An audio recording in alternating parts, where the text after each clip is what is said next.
Good morning हमारे प्यारे बच्चों, आपका कृष्णा ऑनलाइन क्लास में स्वागत है। हम जो है उन सभी प्रश्नों का प्रैक्टिस कर रहे हैं जो 2024 बोर्ड पेपर में आने वाला है। ठीक है, तो आज का टॉपिक है आपका धातु और अधातु। इसमें हम लोग देखेंगे, ये चैप्टर है आपका धातु अधातु। मैं चैप्टर वाइज देख रहा हूँ कि किस चैप्टर में कौन कौन से प्रश्न जो है आपके इम्पोर्टेंट है। उन्हीं सभी प्रश्नों का आपको जो है अभ्यास करा रहा हूँ। यहाँ पे आपका चैप्टर आपका है धातु अधातु। इसमें देखते हैं हमारा जो है कौन सा टॉपिक जो है आपका ज़्यादा इम्पोर्टेंट है। ठीक है, तो इसमें हम सबसे पहले देखेंगे आपका क्या पाठ है।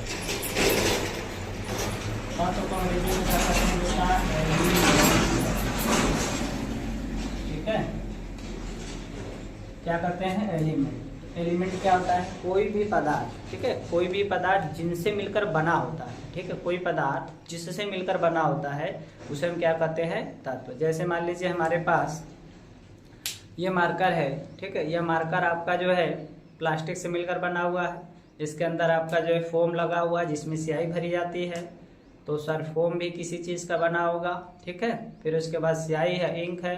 ठीक है, ये भी पदार्थ से बना हुआ है। तो कोई भी पदार्थ है वह जिससे मिलकर बना होता है। ठीक है, जिससे मिलकर बना होता है उसी को हम क्या कहते हैं? तत्व कहते हैं। ठीक है, कोई भी पदार्थ ऐसा नहीं है जो आपका बिना किसी चीज के सहयोग से बनता हो। तो कोई पदार्थ जिन पदार्थों से, कोई भी वस्तु जिन पदार्थों से मिलकर बनी होती है उसे क्या कहते हैं? तत्व कहते हैं। कोई भी वस्तु जिन पदार्थों से मिलकर बनी होती है उसे तत्व, आप इसको अंग्रेजी में भी बेटा यहाँ चाहे तो लिख सकते हैं, एलिमेंट कहते हैं। ठीक है, इसे क्या करते हैं? एलिमेंट करते हैं। हम देखेंगे बेटा ये एलिमेंट जो होता है ये आपका कई प्रकार का होता है। कई प्रकार का नहीं, मतलब मुख्यतः 3 प्रकार का होता है। ठीक है, बहुत ज़्यादा नहीं, इसके बाल बच्चे हुए हैं, इसके 3 ही बाल बच्चे हैं। तो लिख सकते हैं तत्व के प्रकार, टाइप्स ऑफ बेटा एलिमेंट। ठीक है, टाइप्स ऑफ एलिमेंट। तो क्या लिख सकते हैं? इसे मुख्यतः 3, ठीक है, इसे मुख्यतः बेटा किसमें? 3 भागों में बांटा जा सकता है। ठीक है बेटा, 3 भागों में बांटा जा सकता है। पहला क्या है? पहला हमारे पास बेटा है धातु, जो पार्ट का नाम है, इसे हम लोग कहते हैं मेटल। ठीक है, दूसरा हमारे पास बेटा है अधातु, इसे कहते हैं नॉन मेटल्स। ठीक है, तीसरा आपका बेटा होता है उपधातु, इसे हम कहते हैं बेटा मेटलॉयड। ठीक है, इसे क्या कहते हैं? मेटलॉयड। ठीक है, अब हम देखेंगे क्रम से इनके इस बेटे का, जैसे तत्व है, इनके 3 बेटे थे बेटा, धातु, अधातु और उपधातु। हम देखेंगे कि इनके पहले जो धातु वाले बेटा है इनका क्या क्या गुण है, क्या लक्षण है। ठीक है, तो हम पहले धातु के बारे में पढ़ेंगे बेटा। धातु, इसको क्या कहते हैं? मेटल्स। ठीक है, धातु क्या होता है? वे तत्व जो आपका सुचालक होते हैं। ठीक है, आपका इसमें इनका डेंसिटी ज़्यादा होता है, इसमें चमक होती है, इनका गलनांक ज़्यादा होता है, काफ़ी क्वालिटीज इसमें होती है। या फिर आपका सिंपल से देखेंगे तो लिखेंगे वे तत्व जो आपका समान अभिक्रियाओं में एक या एक से अधिक इलेक्ट्रॉन त्याग करके धनायन बनाने की प्रवृत्ति रखते हैं, उन्हें हम क्या कहते हैं? धातु कहते हैं। ठीक है, आप लिख सकते हैं वे तत्व जो सामान्य अभिक्रियाओं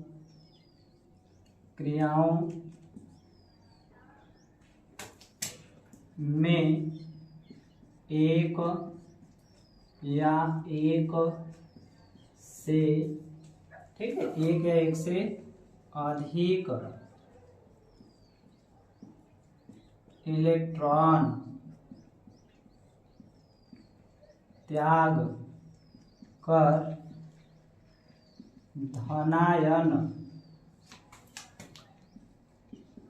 बनाने की प्रवृत्ति क्या करते हैं बेटा, रखते हैं, क्या कहलाता है, धातु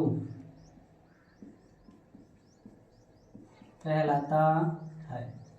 ठीक बेटा, मैंने क्या लिखा, वे तत्व जो सामान्य अभिक्रियाओं में एक या एक से अधिक इलेक्ट्रॉन त्याग करके धनायन बनाने की प्रवृत्ति रखते हैं, क्या कहलाते हैं, धातु कहलाते हैं। क्या बनाते हैं बेटा, धनायन बनाते हैं। क्यों बनाते हैं, क्योंकि इलेक्ट्रॉन त्यागते हैं। ठीक है, जैसे में हम लोग देख सकते हैं इसका, जैसे में आप देख लीजिए, मैंने यहाँ पे लिखा है बेटा क्या, एक या एक से अधिक, मतलब यह एक इलेक्ट्रॉन भी त्याग सकते हैं और एक से ज्यादा भी त्याग सकते हैं। जैसे मान लीजिए आपका जो है सोडियम धातु होता है बेटा, तो सोडियम जो होता है एक इलेक्ट्रॉन रिलीज करता है, इस पे कितने चार्ज आते हैं, एक।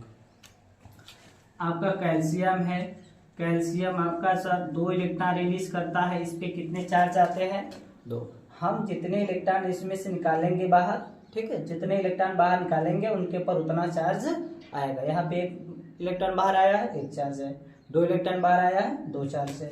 अब आप देख लीजिए Al है, Al आपका जो है 3 इलेक्ट्रॉन रिलीज करता है, इसलिए इस पे जो है 3 प्लस चार्ज आता है। अब कहेंगे सर 4 होगा, नहीं 4 नहीं होगा बेटा। इलेक्ट्रॉन जो है आपका त्यागने की क्षमता बस आपका 1, 2 और 3 है। ठीक है, आपको एक कोड बता देते हैं बेटा, जिसके अंतिम कक्षा में, ठीक है, जिनके अंतिम कक्षा में 1, 2 और 3, ठीक है, ये आपका क्या होते हैं, इलेक्ट्रॉन होते हैं। 1 और 2 व 3 इलेक्ट्रॉन होते हैं। वह हमेशा एक वाला जो रहेगा 1 इलेक्ट्रॉन रिलीज करेगा, 2 वाला रहेगा 2 इलेक्ट्रॉन रिलीज करेगा, जिसके अंतिम कक्षा में 3 इलेक्ट्रॉन रहेगा वो 3 इलेक्ट्रॉन रिलीज करेगा।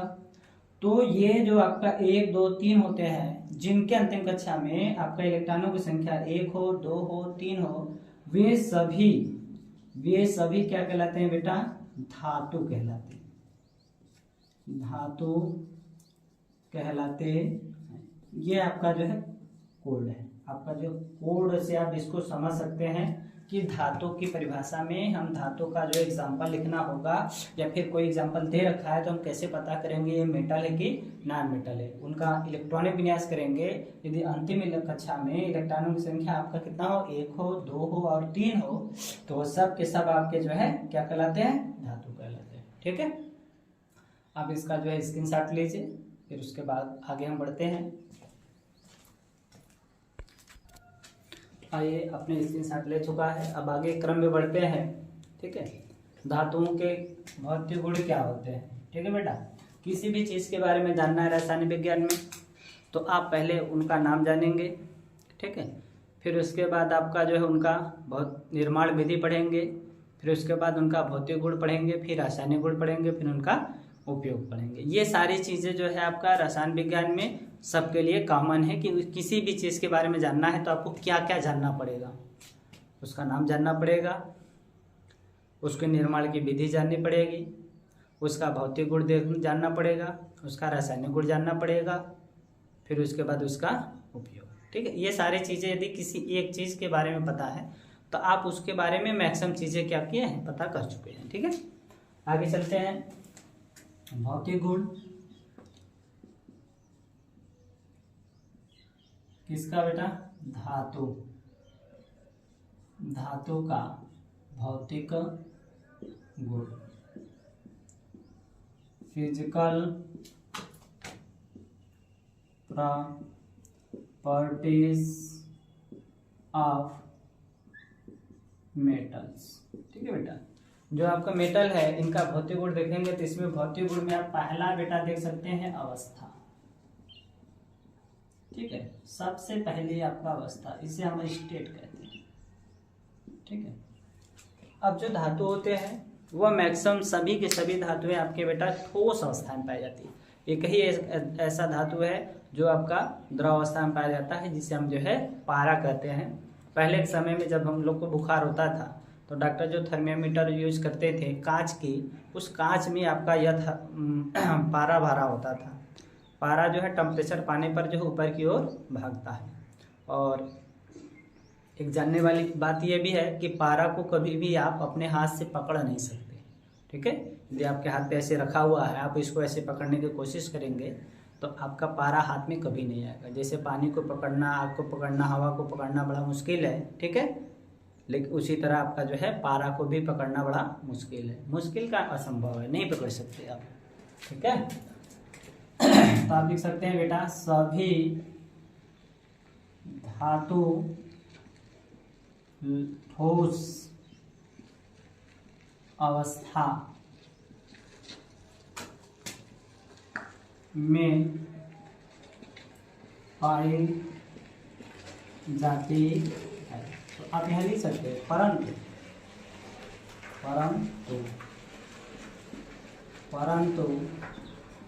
पारा को क्या करके बेटा छोड़कर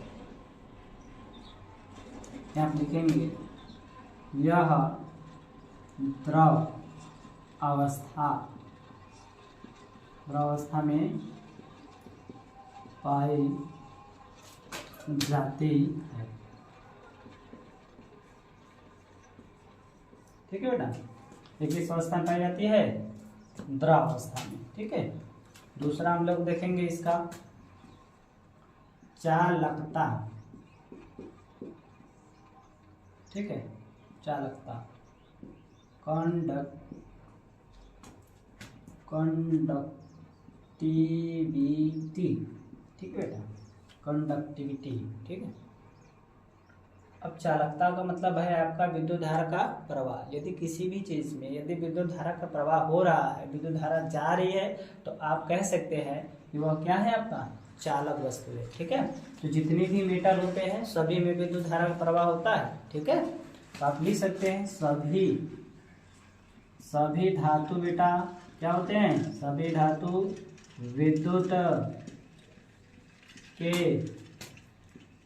चालक होते हैं। मतलब इसमें आपका विद्युत धारा का प्रवाह आसानी से किया जा सकता है। ठीक है, तीसरा हम देख सकते हैं बेटा घनत्व, डेंसिटी। जब सभी जो है आपके धातु किस अवस्था में पाए जाते हैं बेटा? ठोस अवस्था।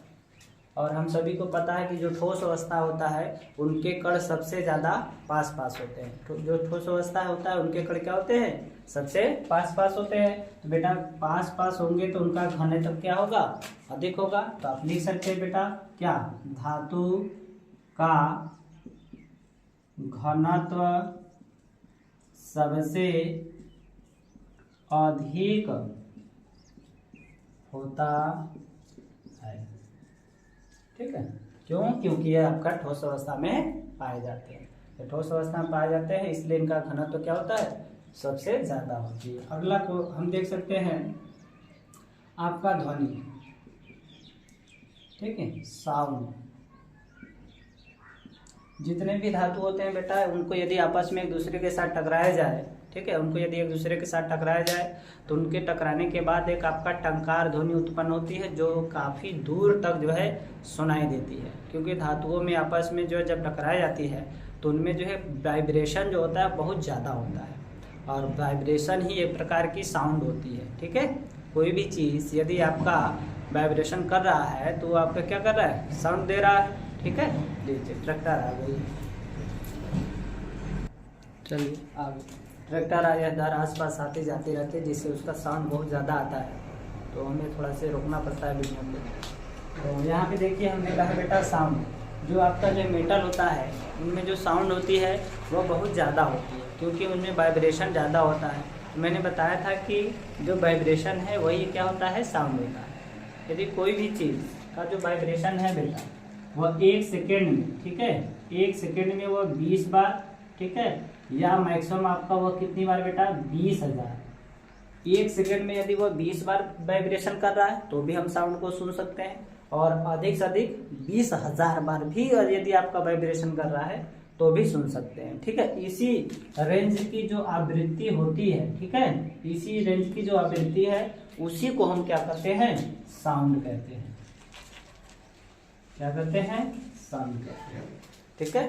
तो वाइब्रेशन कोई भी चीज कर रहा है तो सुनाई ही देगा। तो हमारा जो मेटल होता है, एक मेटल को दूसरे मेटल के साथ जब टकराया जाता है तो उनका जो ध्वनि होता है काफी तेज, काफी दूर तक जाती है, ठीक है। तो हम कह सकते हैं धातुओं में टंकार ध्वनि क्या होती है, उत्पन्न होती, ठीक है। अब एक होता है आपका आघातवर्धनीयता, आघातवर्धनीयता,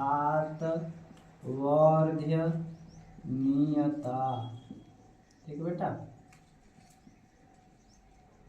मेलाबिलिटी,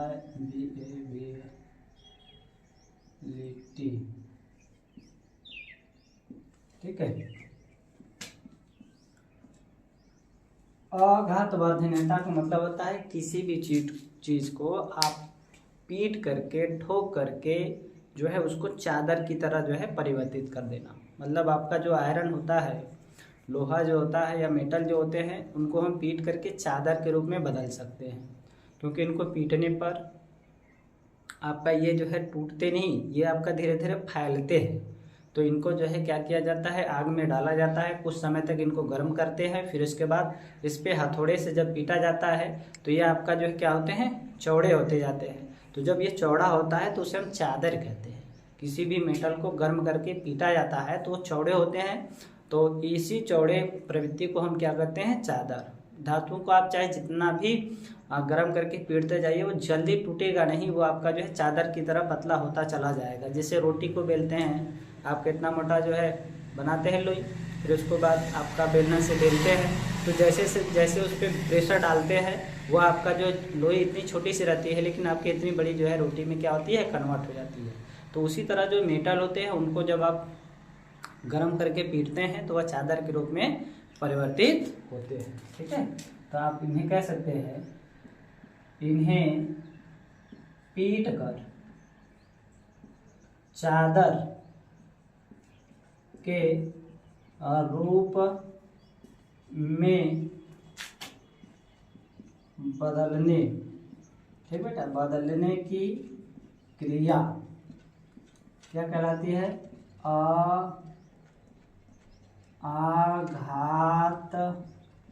आघातवर्धनीयता, आघातवर्धनीयता कहलाती है, ठीक है। और आपका जो है आघातवर्धनीयता का गुण जो है सभी मेटल में पाया जाता है, ठीक है। अब अगला हमारे पास है बेटा 6ठा नंबर, तन्यता, डक्टिलिटी, ठीक है। ये बेटा बहुत इम्पोर्टेंट है। इसी के गुण के कारण जो है आपका जो सोना होता है उसके 1 ग्राम से हम 2 किलोमीटर तार बना सकते हैं, ठीक है। सोना जो है सबसे ज़्यादा पतला वायर के रूप में बदला जा सकता है। इसमें तन्यता का गुण, तन्यता मतलब तानना, खींचना, किसी भी चीज़ को खींचने का जो प्रवृत्ति होती है उसे को क्या कहते हैं, तन्यता कहते हैं। तो जो सोना होता है, इस सोने में आपका जो तन्यता का गुण सबसे ज़्यादा होता है, उसी सोने में आघातवर्धनीयता का भी गुण ज़्यादा होता है। आप देखेंगे कि जो सोने की चीज़ें होती हैं जो पतली होती है लेकिन बहुत महंगा होता है, तो काफ़ी पतली बनाई जाती हैं वे सब। तो लिख सकते हैं धातुओं को खींचकर इसके रूप में बेटा तार के रूप में, तार के रूप में बदलने की क्रिया क्या कहलाती है बेटा? तन्यता कहलाती। ठीक है, हमने कहा लिखा धातुओं को खींचकर तार के रूप में बदलने की क्रिया तन्यता कहलाती। ठीक है, फिर ट्रैक्टर वाले चलते रहते हैं। ठीक है बेटा, आप इसको जो है देख लीजिए बढ़िया से, आप वीडियो को बस करके देखिएगा। हर चीज़ें जो है आपको जब क्लियर लिख दिया गया है। बोर्ड पेपर में आपका ये जो मेटल्स है, मेटल के बारे में आ सकता है, नॉन मेटल के बारे में भी आ सकता है बेटा। और आपका जो है शार्ट नोट लिखने के लिए कहाँ से इसमें से आ सकता है, ये दोनों जो चीज़ हैं आपका, ये दोनों देख रहे हैं, इन दोनों को मैं स्टार बना देता हूँ। ये सब जो है शार्ट नोट के रूप में आ सकता है, जिसे आप लोग कहते हैं टिप्पणी। प्रश्न में देता है कभी कभी निम्न पे टिप्पणी लिखिए, तो आपका जो है अघातवर्धनीयता और तन्यता आपका जो है टिप्पणी के रूप में आ सकता है कि अघातवर्धनीयता क्या होता है या फिर तन्यता क्या होता है। तो अघातवर्धनीयता के लिए आप क्या कहेंगे? किसी भी धातु को पीट करके चादर के रूप में परिवर्तित करने के गुण को हम क्या कहते हैं? अघातवर्धनीयता कहते हैं। और अघातवर्धनीयता का गुण सबसे ज्यादा किसमें होता है बेटा? सोने में होता है। और आपका जो है अगला टॉपिक क्या है बेटा? तन्यता है। तो तन्यता के लिए क्या कहेंगे? किसी भी धातु को खींच करके तार के रूप में परिवर्तित करने के गुण को तन्यता कहा जाता है। और तन्यता का गुण सबसे ज्यादा किसमें होता है? सोने में ही होता है। ठीक है, सोना देखो इतना इम्पोर्टेंट है हर जगह, इसलिए बहुत ज़्यादा महंगा मिलता है। सस्ता मिलता तो लोग जो इसका घरों में जो आपका वायर होता है, पूरा वायर जो है आपका सोने का लगा देते हैं। ठीक है, खैर अलग बात है। तो अब इसको स्क्रीनशॉट ले लीजिए। ठीक है बेटा, तब तक के लिए जो है गुड नाइट। आपको हमारी वीडियो जो है अच्छी लगी हो तो आप जो है सब्सक्राइब, लाइक और शेयर जरूर करें।